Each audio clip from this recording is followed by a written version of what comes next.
विद्यार्थी मित्रांनो, आज आपण प्रकरण जे 17वं आहे, वर्तुळ, जीवा व कंस या प्रकरणाचा विचार करणार आहे. याच्या अगोदर मी तुम्हाला व्हॉट्सअपवर या वर्तुळाशी संबंधित ज्या काही संज्ञा आहेत, त्रिज्या, व्यास, जीवा, त्या प्रत्येकाचा अर्थ म्हणजे प्रत्येकाची व्याख्या आकृतीसहित मी तुम्हाला पाठवलं होतं. त्याच्यावर आधारित काही प्रश्नही पाठवले होते. त्याचं किमान तुमचं वाचन झालेलं असेल किंवा ते समजावूनही तुम्ही घेतलेलं असेल. तो भाग आपण परत एकदा पाहणार आहे. त्या वर्तुळाशी संबंधित ज्या काही संज्ञा आहेत त्या पाहण्याच्या अगोदर नेमकं वर्तुळ कुणाला मानतात, वर्तुळ कशाला मानतात, त्याचा विचार आपल्याला अगोदर करायचा. इथं मी एक दुसरं वर्तुळ काढतोय सेपरेट. आता ते हातानेच काढतोय. वर्तुळ काढताना आपण कंपासचा वापर करतो. कंपासचं लोखंडी टोक तुमचं स्थिर असतं, लोखंडी टोक, आणि जे पेन्सिलचं टोक आहे ते फक्त आपण फिरवतो आणि योग्य त्या त्रिज्येनं काय करतो, वर्तुळ काढतो.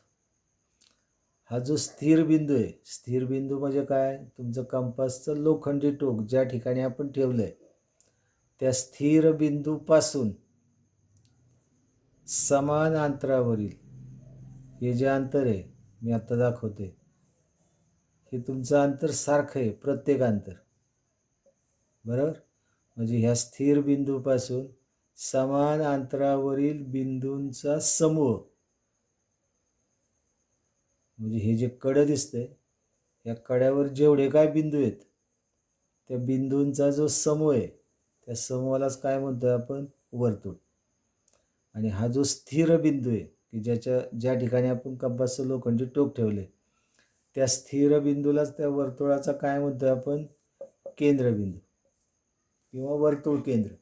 अर्थ लक्षात आलं. स्थिर बिंदूपासून समान अंतरावरील बिंदूंचा समूह म्हणजेच काय, वर्तुळ. आणि तो जो स्थिर बिंदू आहे त्या स्थिर बिंदूला, म्हणजे या ठिकाणी आकृतीत मी ओ दाखवलाय पहा, या स्थिर बिंदूला वर्तुळाचा काय म्हणतो आपण, केंद्रबिंदू किंवा वर्तुळ केंद्र असं म्हणतात. म्हणजे इथं आकृतीमध्ये ओ हा तुमचा काय आहे, वर्तुळाचा केंद्रबिंदू आहे, वर्तुळ केंद्र किंवा केंद्रबिंदू. आता याच्यानंतर आपल्याला ज्या काही संज्ञा किंवा ज्या काही व्याख्या पाहिजेत त्या मी इथं लिहितोय अगोदर. पहिली व्याख्या आहे पहा, त्रिज्या. आता इथं आकृतीमध्ये त्रिज्या कोणत्या कोणत्या आहेत त्या मी अगदी संक्षिप्त लिहितोय. रेख ओ पी, रेख ओ बी, रेख ओ ए, ह्या 3 त्रिज्या आहेत. ओ पी, ओ ए आणि ओ बी, बरोबर. तर त्रिज्या कुणाला म्हणतात, तर वर्तुळाचा केंद्र आणि वर्तुळावरील कोणताही बिंदू, वर्तुळाचा केंद्र आणि वर्तुळावरील कोणताही बिंदू जोडणारा रेषाखंड. इकडे मी परत सेपरेट आकृती काढतो. वर्तुळाचा केंद्र आणि वर्तुळावरचा कोणताही बिंदू, हा समजा कोणताही बिंदू आहे, हे जोडले की या रेषाखंडाला काय म्हणतो आपण, त्रिज्या. आणि अशा त्रिज्या आपण वर्तुळाला अनंत काढू शकतो. इथे एक बिंदू घेतला, दुसरा, हे जोडले, ही सुद्धा काय झाली, त्रिज्याच. इथे एक बिंदू घेतला, हे जोडले, ही काय झाली, त्रिज्या. हे जोडले, ही सुद्धा काय झाली, त्रिज्या. आणि ह्या सगळ्या त्रिज्या तुमच्या समान मापाच्या असणार, कारण हे एकाच वर्तुळाच्या आहेत. वर्तुळाचा केंद्र आणि वर्तुळावरील कोणताही बिंदू जोडणारा रेषाखंड त्याला काय म्हणतो आपण, वर्तुळाची त्रिज्या. मग इथं आकृतीत एकूण 3 त्रिज्या दिसतात, रेख ओ बी, रेख ओ पी आणि रेख ओ ए. अर्थ लक्षात आलं. त्याच्यानंतर जीवा. आता इथं आकृतीत जीवा तात्पुरती मी एकच लिहितोय. रेख सी डी आता जीवा कुणाला म्हणतात? हे आपलं वर्तुळ आहे, हा त्याचा केंद्रबिंदू आहे. वर्तुळावर आपण कुठंही दोन बिंदू घेतले, कुठेही, आणि हे दोन बिंदू जोडले, वर्तुळावरील कोणतेही दोन बिंदू जोडल्यानंतर तयार होणारा हा जो रेषाखंड आहे यालाच काय म्हणतोय आपण? जीवा. वर्तुळावरील कोणतेही दोन, हे दोन जोडले, यालाही काय म्हणणार आहे? जीवा. इथं दोन घेतले, हे दोन जोडले, यालाही काय म्हणणार आहे? जीवा. आता मी इथं दोन बिंदू घेतोय, हे दोन जोडले, यालाही काय म्हणतो आपण? जीवा. म्हणजे अशा जीवा तुम्हाला वर्तुळाला अनंत काढता येतात, कारण आपण वर्तुळावर कुठेही दोन बिंदू घेऊ शकतो. हे जोडले की याला काय म्हणणार आहे आपण? जीवाच म्हणणार आहे. वर्तुळावरील कोणतेही दोन बिंदू जोडणारा रेषाखंड म्हणजेच काय? वर्तुळाची जीवा. इथं आकृतीत रेख CD ही जीवा आहे, पण शिवाय आकृतीत रेख AB ही सुद्धा काय आहे? जीवाच आहे. कारण A आणि B हे वर्तुळावरचे कोणतेही दोन बिंदू आहेत. हे दोन बिंदू आपण जोडले की हा जो रेषाखंड आहे याला सुद्धा काय म्हणणार आहे आपण? जीवाच म्हणणार आहे. त्याच्यामुळे मी आता इथं अजून एक नाव वाढवतो, रेख EB. आणि तिसरी जी व्याख्या आपल्याला पाहिजे ती म्हणजे व्यास. इथं आकृतीमध्ये व्यास कोणता आहे? रेख EB. आता तुम्हाला तो प्रश्न पडेल की रेख AB त्याला तुम्ही जीवाही म्हणताय आणि परत रेख EBला व्यासही म्हणताय. आता जीवेची व्याख्या काय पाहिली होती आपण? वर्तुळावरचे कोणतेही दोन बिंदू जोडले की त्याला काय म्हणतोय आपण? जीवा. कोणतेही दोन बिंदू, ही काय झाली? जीवा. मग हे A आणि B हे वर्तुळावरचे कोणतेही दोन बिंदू आहेत ते आपण जोडलेत, मग याला काय म्हणणार आहे आपण? जीवाच म्हणणार. C आणि D हे वर्तुळावरचे कोणतेही दोन बिंदू आहेत, हे जोडलेत, यालाही काय म्हणणार आहे आपण? जीवा. पण जी जीवा वर्तुळ केंद्रातून जाते, इथं ह्या आकृतीत ही जी जीवा आहे ना, ही वर्तुळ केंद्रातून जाते. इथं ही AB जीवा आहे, याला आपण AB मध्ये जीवाच नाव दिलं होतं, पण ही जाताना कुठून जाते? केंद्रबिंदूतून. मग जी जीवा वर्तुळ केंद्रातून जाते त्या जीवेला काय म्हणतात? व्यास म्हणतात. म्हणजे इथं या रेख EBला आपण जीवाही म्हणणार आणि शिवाय काय म्हणणार आहे? व्यासही म्हणणार. का? तर ती जीवा कुठून गेली? वर्तुळ केंद्रातून गेली. म्हणून या रेख EBला जीवेबरोबर अजून काय नाव देतो आपण? व्याससुद्धा म्हणणार आहे. ह्याला आपण व्यास नाही म्हणणार, ह्याला फक्त काय म्हणणार आहे? जीवाच. कारण ही काय केंद्रबिंदूतून गेलेली नाही, इथं बाकीच्या ह्याही केंद्रातून नाही गेलेल्या, ह्या फक्त जीवा झाल्या. पण ही जी आहे केंद्रातून जाणारी, याला काय म्हणणार आहे आपण? व्यास म्हणतो.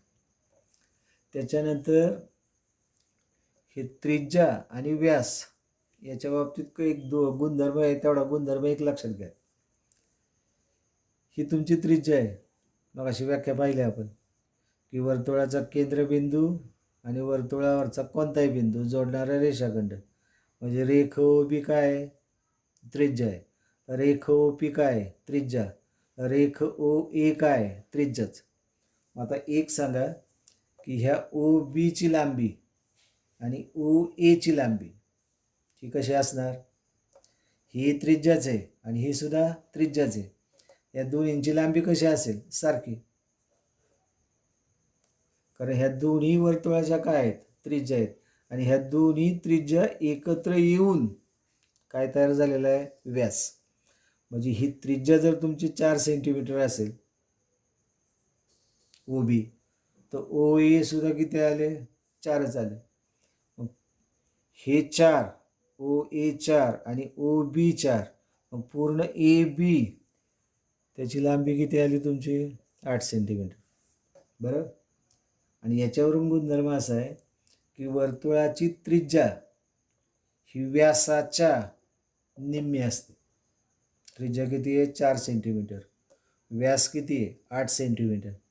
म्हणजेच वर्तुळाची त्रिज्या ही व्यासाच्या काय असते, निम्मे असते, किंवा त्याच्या उलट वर्तुळाचा व्यास हा त्रिज्येच्या काय असतो, दुप्पट असतो. वर्तुळाचा व्यास किती आहे, 8 सेंटीमीटर, त्रिज्या किती आहे, 4 सेंटीमीटर, याच्या दुप्पट हा काय आहे तुमचा व्यास. कुणाच्या, ओबीच्या.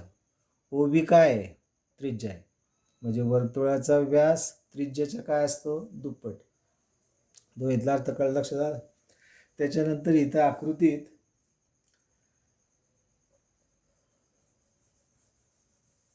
एक कोन दिसतोय, एक म्हणण्यापेक्षा 2 कोन आहेत. इथे एक कोन आहे आणि इथं एक कोन आहे. हा पहिला कोन मी वाचतोय, P O B. P O E हा दुसरा. परत एकदा पहा, पी ओ बी हा पहिला कोन, पी ओ ई हा दुसरा कोन. कोणाची आकृती मी सेपरेट काढतो इथं, त्यातल्या एका कोणाची, पी ओ बी. बरोबर. इथं या आकृतीमध्ये हा जो कोन आहे, या कोणाच्या बाबतीत हा जो ओ बिंदू आहे, या ओला कोणाचा काय म्हणतोय आपण, शिरोबिंदू. बरं, ओ कोणाचा काय झाला, शिरोबिंदू. आणि हे जे 2 किरण दिसतात, ओ बी आणि ओ पी, हे 2 किरण त्या कोणाच्या काय आहेत, भुजा आहेत, म्हणजे बाजू. कोणाचं वाचन जे करतो ते कोणाचं वाचन करताना नेहमी तुमचा हा जो शिरोबिंदू आहे हा मध्यभागी आला पाहिजे. कोन पी ओ बी, किंवा आता आपण इकडनं वाचला होता, पी ओ बी, इकडनंही वाचला तरी चालतो, कोन बी ओ पी. दोन्ही वेळेस तुमचा शिरोबिंदू मध्यभागी आला. म्हणजे कोणाचं वाचन करताना ते एक तुम्हाला लक्षात ठेवायचं की कोणाचा शिरोबिंदू कुठे आला पाहिजे, मध्यभागी. तसा ह्या ओला काय म्हणतोय आपण, कोणाचा शिरोबिंदू म्हणतोय. इथं हा जो कोन आहे तुमचा पी ओ बी, हा ओ काय झाला, शिरोबिंदू. पी ओ ए, याही कोणाचा शिरोबिंदू कोणता झाला, ओ. आणि इथं तुमच्या एक लक्षात येईल, ह्या दोन्ही कोणांच्या बाबतीत, दोन्ही कोण कोणते, पी ओ बी आणि पी ओ ए, या दोन्ही कोणांच्या बाबतीत त्या दोन्ही कोणांचा शिरोबिंदू म्हणजे वर्तुळाचा काय, केंद्रबिंदू. हा ओ वर्तुळाचा काय, केंद्रबिंदू आहे. आणि तोच केंद्रबिंदूच या कोणाचा काय, शिरोबिंदू आहे. आणि ज्यावेळेस एखाद्या कोणाचा शिरोबिंदू म्हणजे त्या वर्तुळाचा केंद्रबिंदू असतो, त्यावेळेस त्या कोणाला कोणता कोन म्हणतात, केंद्रीय कोन. अर्थ परत एकदा लक्षात घ्या, कोणाचा शिरोबिंदू म्हणजे वर्तुळाचा केंद्रबिंदू असतो, त्यावेळेस त्या कोणाला काय म्हणतो आपण, केंद्रीय कोन. आता या केंद्रीय कोनाच्या बाबतीत एक गुणधर्म लक्षात ठेवायचा. समजा असं गृहीत धरा, या कोणाचं माप 60 आहे आणि या दुसऱ्या केंद्रीय कोनाचं माप समजा 120 आहे. याचं माप किती, 60, आणि याचं माप आपण किती गृहीत धरलंय, 120. केंद्रीय कोनाचा अर्थ कळला का पहा, की ज्या कोणाचा शिरोबिंदू वर्तुळाचा केंद्रबिंदू असणार आहे त्या कोणाला काय म्हणतोय आपण, केंद्रीय कोन. त्याच्यानंतर अजून एक आपला अर्थ पाहायचा आहे, तो म्हणजे कंस. आता ह्या कंसाचे 3 प्रकार आहेत, लघुकंस, विशाल कंस आणि तिसरा प्रकार आहे अर्धवर्तुळ. आता नेमका कंस कुणाला म्हणतात, तर हे जे सगळं वर्तुळाकार कडं दिसतंय ना, फक्त कडं म्हणतोय मी, या वर्तुळाकार कड्यालाच काय म्हणतोय आपण, कंस म्हणतो. आणि या कंसाचे हे 3 प्रकार आहेत. आता त्यातला आपण अगोदर विचार अर्धवर्तुळाचा करू. अर्धवर्तुळ कुणाला म्हणतात, तर हा जो तुमचा वर्तुळाचा व्यास आहे कोणता, रेख ए बी, या रेख ए बी मुळं तुमचं हे जे पूर्ण वर्तुळाकार कड आहे त्या कड्याचे 2 समान भाग झाले. वाक्य परत एकदा पहा. रेख ए बी या व्यासामुळं या कड्याचे म्हणजेच या पूर्ण कंसाचे 2 समान भाग झालेत. आता त्यातला एक समान भाग मी जरा असा वेगळा दाखवतो म्हणजे तुमच्या लक्षात येईल.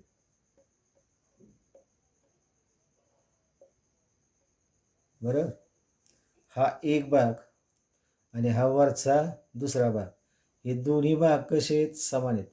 या प्रत्येक भागाला काय म्हणतो आपण? अर्धवर्तुळ.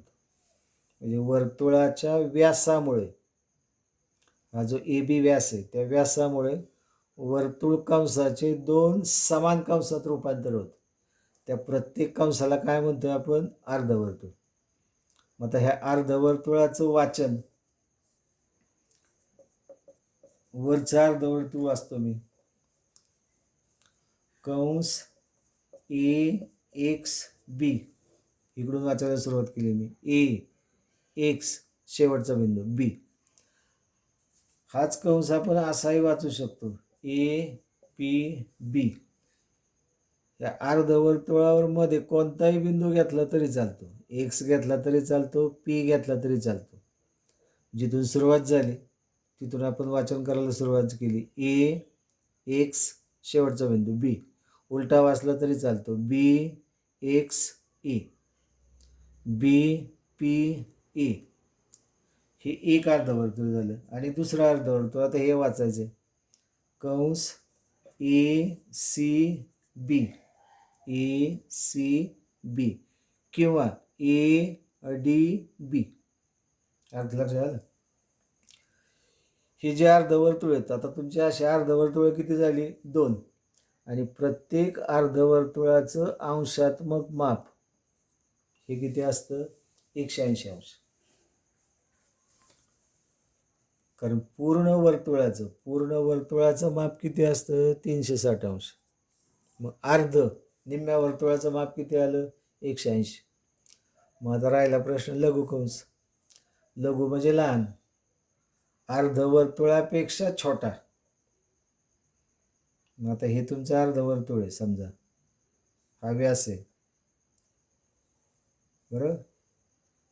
मग ह्या अर्धवर्तुळापेक्षा लहान, मग हे जे तुमचं अर्धवर्तुळ आहे त्यातला एक छोटा तुकडा घेतला आपण तर याला लघुकंसच म्हणणार. हा दुसरा छोटा तुकडा आहे सी पासून डी पर्यंत, हा कंस,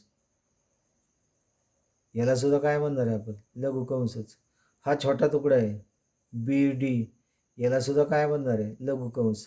किंवा सगळा आपण एवढा पूर्ण जरी घेतला सी डी बी तरी याला सुद्धा काय म्हणणार आहे आपण? लघुकंस. अर्धवर्तुळापेक्षा छोटा कंस म्हणजे काय? लघुकंस. आणि विशाल कंस याचा अर्थ अर्धवर्तुळापेक्षा मोठा. आता हे तुमचं अर्धवर्तुळ आहे, म्हणजे अर्धवर्तुळापेक्षा मोठा एवढा, याला काय म्हणणार आपण? विशाल कंस. अजून वाढवला याला सुद्धा काय म्हणणार आहे? विशाल कंस. अजून वाढवला याला सुद्धा काय म्हणणार आहे? विशाल कंस. मग आता इथं आकृतीत लघुकंस तसे बरेच आहेत. कंस ए सी लघुकंसाचे, कंस सी डी लघुकंस, कंस डी बी लघुकंस, कंस पी बी लघुकंस, कंस ए एक्स पी लघुकंस. अर्धवर्तुळापेक्षा छोटे. आता अर्धवर्तुळापेक्षा मोठे, मी आता इथं तुम्हाला सेपरेट आकृती दाखवली होती. हे अर्धवर्तुळ, त्याच्यापेक्षा मोठा, मग इकडे वाढवले. मग समजा तुमचं हे अर्धवर्तुळ आहे, पेनवर लक्ष द्या, बरं. हे अर्धवर्तुळ, मग त्याच्यापेक्षा मोठं इथपर्यंत गेलो आपण, तर एवढा भाग जो आहे एवढा कंस, याला आपण काय म्हणणार आहे? विशाल कंस. कारण अर्धवर्तुळापेक्षा कसा आहे? मोठा आहे. मग आता याचं वाचन सुरुवात तुमची इथून झाली, शेवट इथं झाला आहे. मग ए मध्ये 3 बिंदू आहेत, त्यातला कोणताही एक घ्यायचा, ए डी पी. हा काय झाला? विशाल कंस. समजा आपण विचार करू अजून वाढवायचा आहे, इथून सुरुवात केली अर्धवर्तुळ, आता अर्धवर्तुळापेक्षा मोठा आपण इथपर्यंत येऊ. म्हणजे यालाही काय म्हणणार आहे आपण, विशाल कंसच. अर्धवर्तुळापेक्षा मोठा. मग इथून सुरुवात झाली, शेवट इथं झाला आहे. मध्ये आता बिंदू किती आहेत? 4 आहेत. कोणताही एक बिंदू घ्या. ए बी एक्स, याला काय म्हणणार आहे आपण, विशाल कंस. अर्थ लक्षात आला? याच्या सगळ्या संज्ञा आहेत, ह्या मी तुम्हाला अगोदर लिहून पाठवल्या होत्या. त्या सगळ्या संज्ञा जरा व्यवस्थित वाचा, ते सगळं लिहून काढा. याच्यानंतर आपण या कंसावर आधारित जी उदाहरणं आहेत ती उदाहरणं पुढच्या तासाला पाहू.